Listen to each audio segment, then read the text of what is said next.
Birds of Tennessee that I was gonna read.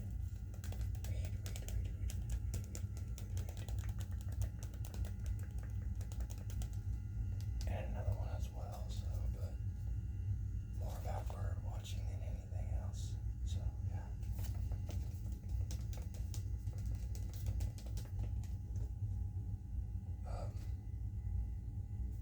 Feel good.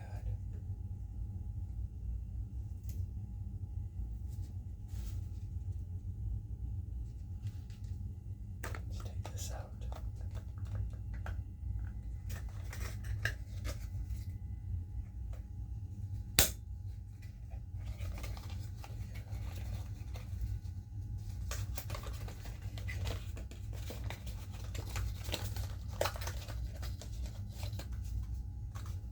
Put that over there.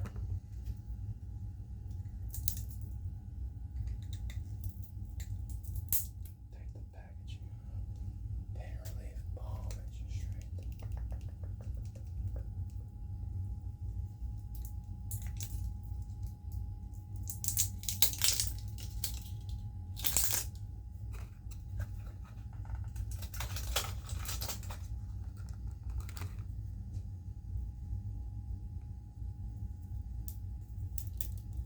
Pain relief balm.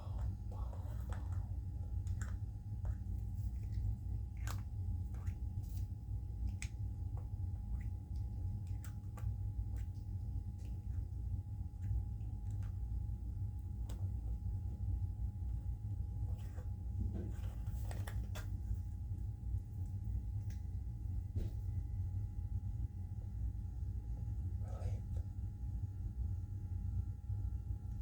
Camphor. 11.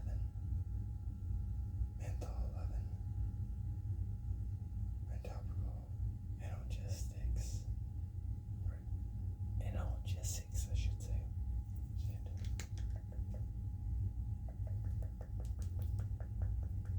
See?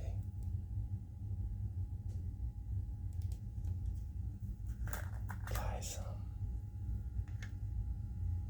Minty. Minty.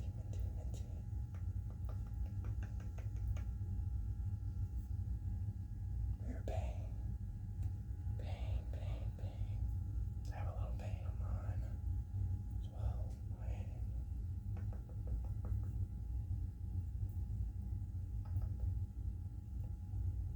Apply that. And then we'll start reading. There.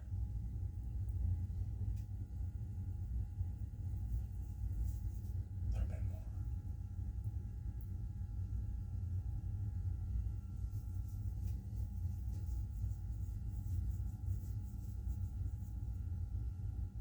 My wrist is a little swollen, so it helps.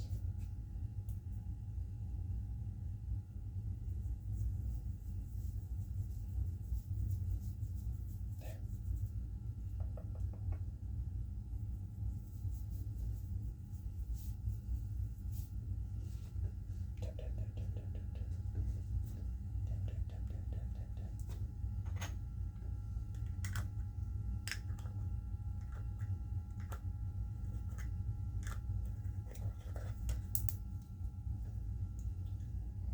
We'll put this over here.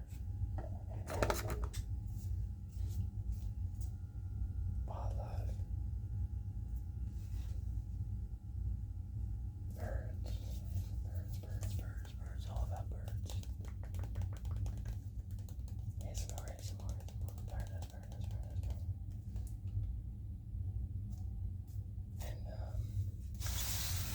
have another one on dinosaurs.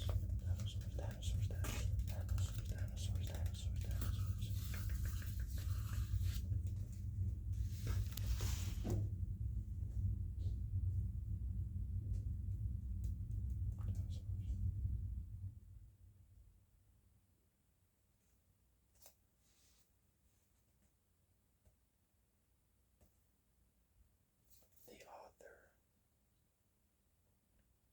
name is Dan Tequila is a naturalist and wildlife photographer who a syndicated nature column and appears on a number of nature radio shows. He has authored several other field guides for mammals, reptiles, amphibians, trees, and wildlife, wildflowers, and more.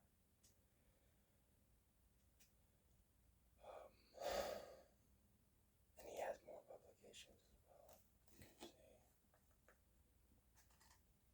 This is him on the back. Book. The book. And then the bird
pendulous nest. You see that?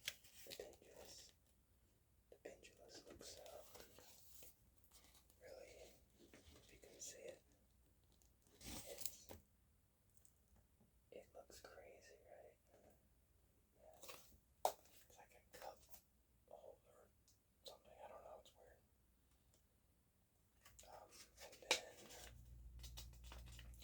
we'll go through the rest. The pendulous nest, the no nest, the cavity nest, and then who builds the nest? Fledging. Why birds migrate.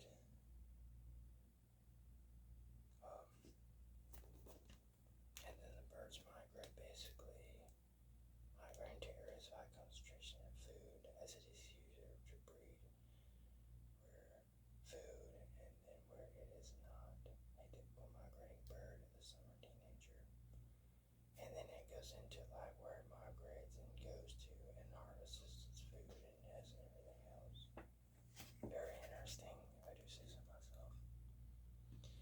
How do birds migrate? One of the many secrets of migration is fat. While we humans are fighting the battle of the bulge, the birds intentionally gorge themselves to put on as much fat as possible while still being able to fly. Fat provides the greatest amount of energy per unit of weight, and in the same way that your car needs gas, birds are propelled by fat installed without it. Cool. And then it goes into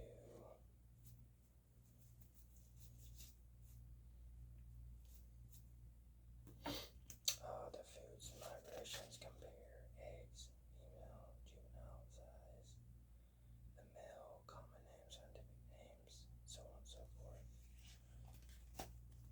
Here we have another bird name. It's a male. It's mainly black, dirty red, brown sides and white belly. Female is similar to the male, but is brown, not black. And then you have a lace. It's creamy white with brown marking eggs. The incubation, the fledglings, 12 to 13 and 10 to 12 days. Female incubators are 12 to 13, while male and female feed a young. The duties, pretty much what they're saying. And then the food. I guess this is both male and female. They both eat insect seeds, fruit, visits, ground feeders. And then you compare slightly smaller than the American robin page. And then here is, if you can see it, this one right here is a male, female. So the female's more brown, the male's more black.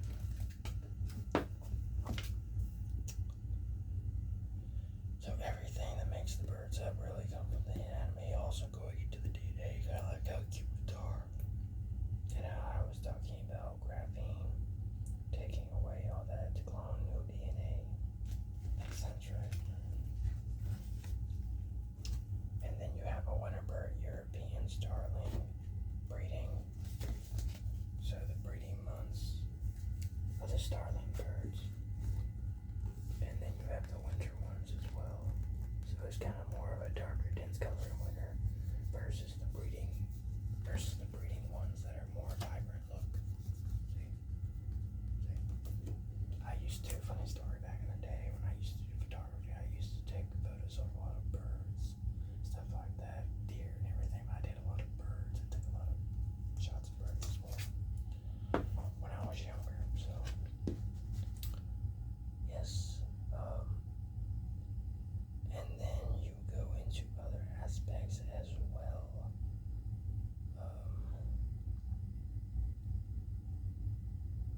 You go into the migration times, fledging, incubation, eggs, nest, juvenile, female, male, and then the sizes. Male's gray to black bird with white speckles in fall and winter. Female same as male.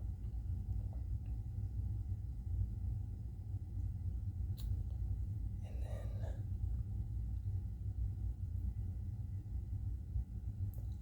compare, similar, and then it has grackles and everything else, but it lays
except it's women. And then it's a red-winged blackbird.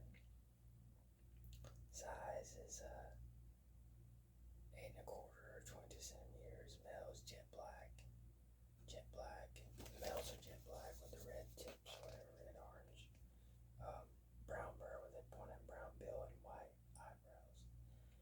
That's the female, and then the males are the jet black bird with red and yellow shoulder patches on upper wings, pointed black bill. And then for the females can lay 3 to 4 bluish green with brown marking eggs. Okay. And then fledging periods more female and male feed young, so they're both kind of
diseases because it's got like that head, bald head.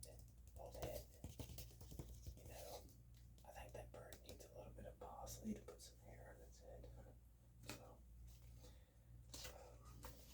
And then you have the double-breasted cormorant bird, and then this bird looks like it's drying itself because I guess it got wet.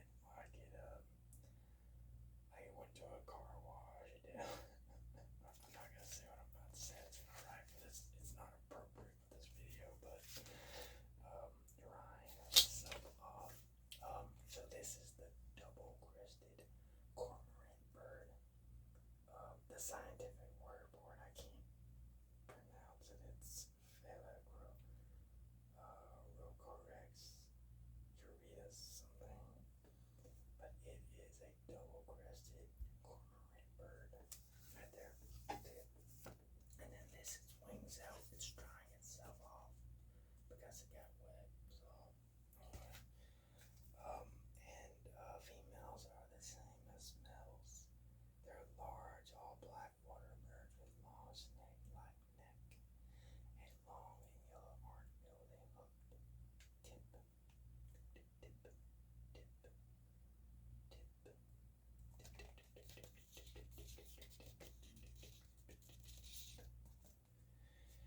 and then it eats smaller fish and aquatic insects. So it lays up to 3 to 4 bluish white without marking eggs. And then it mostly migrates to the southern states, Mexico, and Central America, which I don't know if many of these birds are still around. They keep talking about global warming and all this other stuff, and animals are dying, so I don't know how many of these birds are even still left or they're extinct.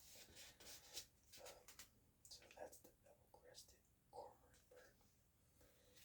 Okay, next, I don't know if I'm going to go this whole page because I might read the other book as well. You have a black and white warbler bird, Minneotilta maria bird, and it's male and female. So if you look, this is the male bird, and then look, that's the female. So she's more of a glow. The females get more of a glow to me, like they're glowing more. And obviously these males are a lot more rougher. They don't look like they're glowing as much as the females. But females, yeah, they glow.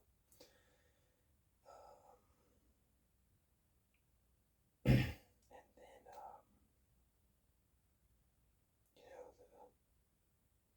the males are more striped.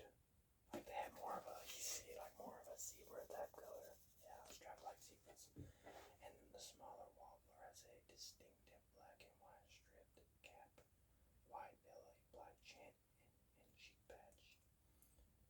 Females, same as males, only duller and without black chin and cheek patch. Juveniles similar to females. And then it goes to they lay 4 or 5 eggs. Incubation fledging is 9 to 12 days. Females and they'll feed their young in the 9 to 12 days of the fledging. Migration they go to Florida, Mexico, Central, and South America. Wow, they're more exotic birds, I would think. So, and then the food they just eat. They're insects. They don't eat dead things. And then we'll go forward. We have I'm kind of gonna read the pages because I'm gonna get to this other magazine. And then we have the males. We have a downy woodpecker. If you've ever seen a downy woodpecker, right here. Male, downy.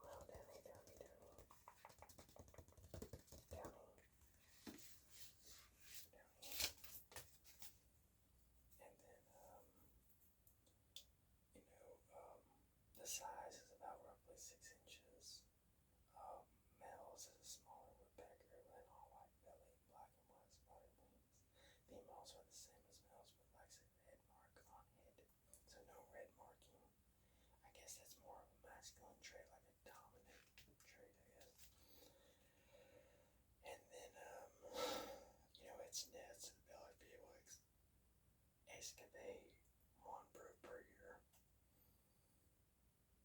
Um,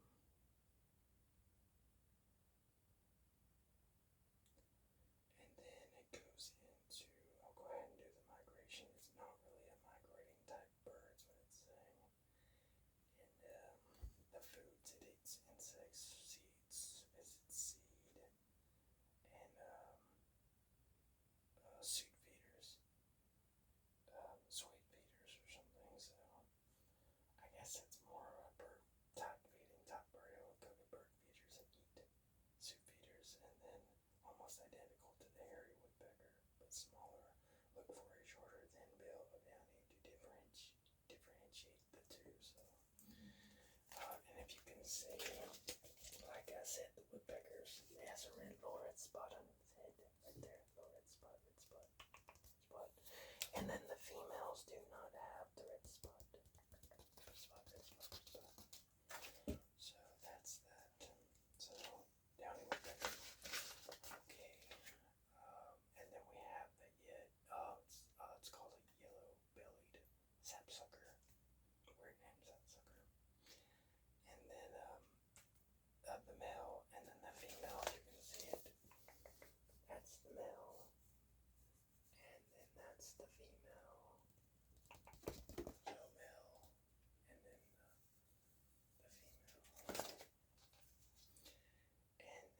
female. And then they're medium-sized woodpeckers and checkered backs. Females are similar to male with white chin. Except, so the males have a red chin, and the females have more a white chin. So that's the difference. And then they lay up to 5 to 6 white eggs without any markings on them.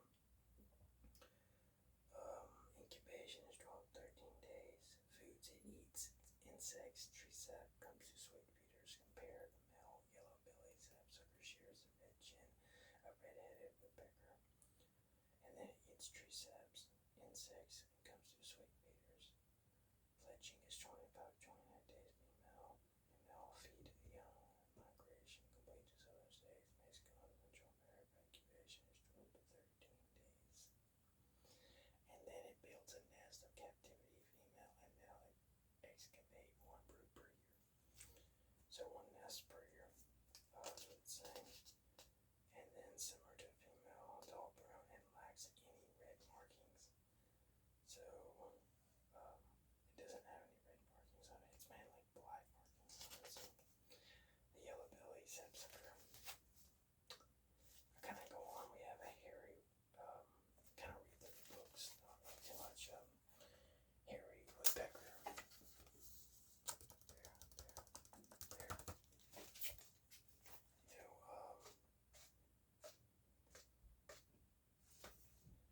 The hairy woodpecker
This is I think from a scientist.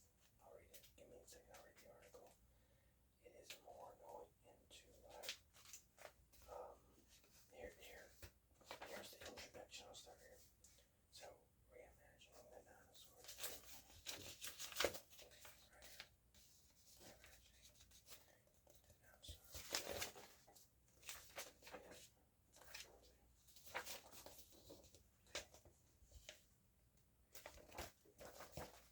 And so bringing them to life pretty much is reimagining of what they really said what they look like. Which I bring up that it wasn't a creator that made dinosaurs, it was graphene mixed with reptile blood to make hybrids from gene splicing of blood and graphene that comes from graphite. It also comes from dark matter as well. It's just like all the scientists trying to find dark matter.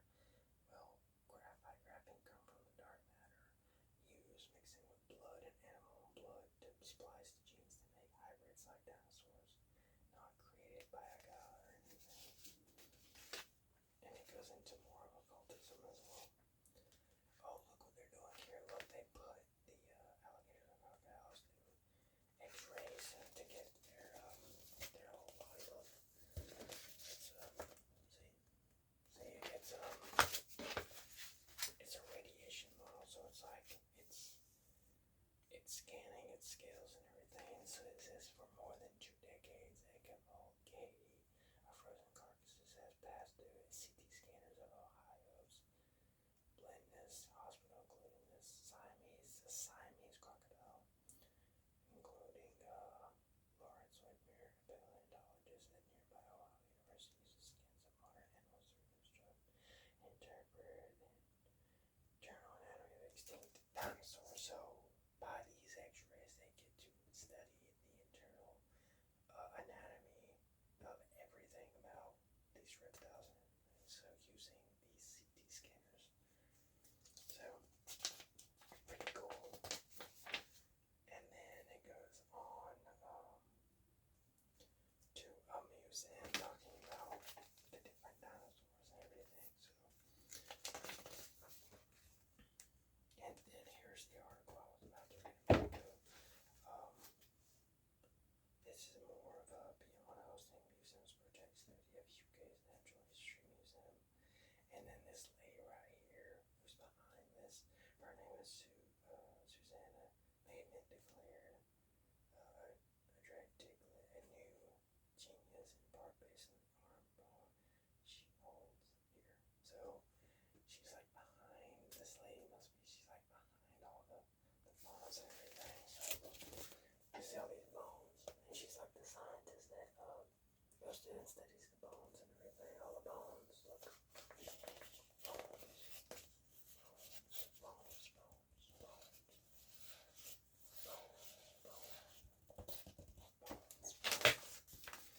And then it looks her responses like it's fitting that dinosaurs are so persistently captivating for 150 million years that dominated landscapes across ancient Earth, and they lived on what are now all 7 continents. Dinosaurs were hugely successful during their reign, adapting into a beauty of shapes and sizes. Bruce and others estimate that scientists have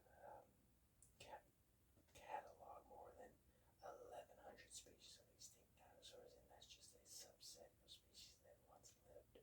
Because fossilization occurred in only a few environments, their story continues to this day. When an asteroid slammed into Mexico's Yucatan Peninsula 66 million years ago, wiped out 3/4 of life on Earth, one group of dinosaurs survived. That feathery creatures we now call birds. And then it goes into Western science formally studying dinosaurs as well.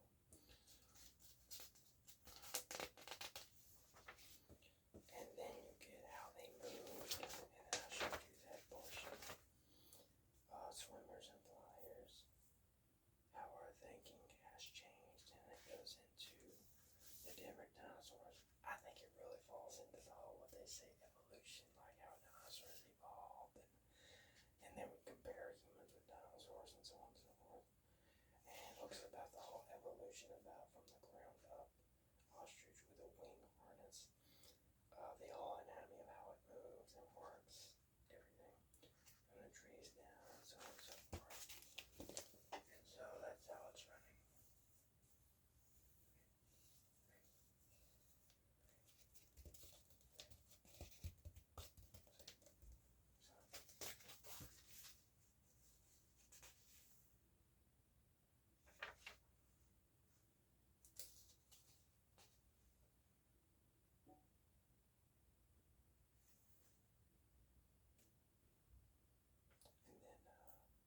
And then you get into the story of the spinoceres, and it's Desert Vista story about a specific dinosaur, about spinoceres, and then it talks about travel to Casablanca at this Cambridge, Massachusetts, the Harvard University Lab of Biologist working later, and it goes into all the other aspects of what this creature is right here.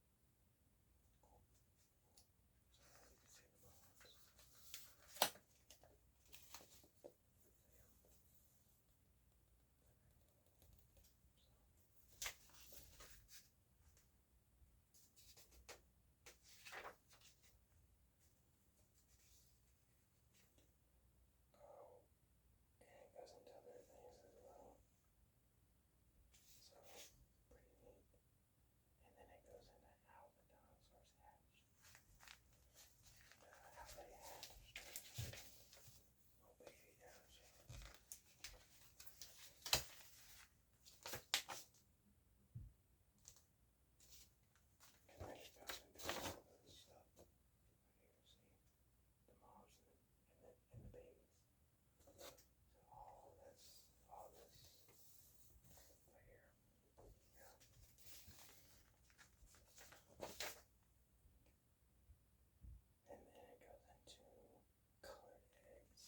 specimen. It's a certain dinosaur specimen. It might be the sperm or something of a dinosaur, but it furthers their research, and from 2008 led these paleontologists about what this was. The pigment melanin of the dinosaur could fossilize. The discovery opened the door to several fields once that possible. It's this dinosaur, I guess, that they had discovered, but basically making a discovery about it. So they had found a new, it's in Western Canada. It's a mummified flesh you'd see on a rooster. It's a structure of species from nearly a century ago. Dinosaurs' bones had shown that the creatures used exaggerated body parts to move mates and jockey of social structures, just like modern animals, or to find their kin. Bearing soft tissues, paleontologists are seeing hints of these displays of true splendor. And it's telling about this anatomy of this dinosaur. It's saying it's fluorescing, a ghostly blue, a stained chicken embryo in Buehler's lab, in line to be examined under a microscope by tracking how genes orchestrate the patterns of animals' growing bodies. Buehler can see the nuts and bolts of the development of the dinosaur, improving our understanding about dinosaurs and their modern descendants. So basically going through a pedigree table or a genealogy of the dinosaur's descendants, of its whole bloodline, its race, its anatomy, everything about the dinosaur's family tree. This is what they use for the embryos to study these dinosaur embryos, the tendons, the collagen, everything. And then this is the blue ghostly photo of this dinosaur, like almost got like a Turkish neck appearance, but fossified. And they pulled it out. See? It's in like this sperm, this band there. Pretty neat. So I think, oh, and then you got dino brains as well by Instructor Chris. How our thinking has changed of dinosaurs, so on and so forth. But pretty neat too. So I think I will leave it there. Which is cool, but birds and dinosaurs, I guess kind of both go hand in hand together, but my belief on it is these dinosaurs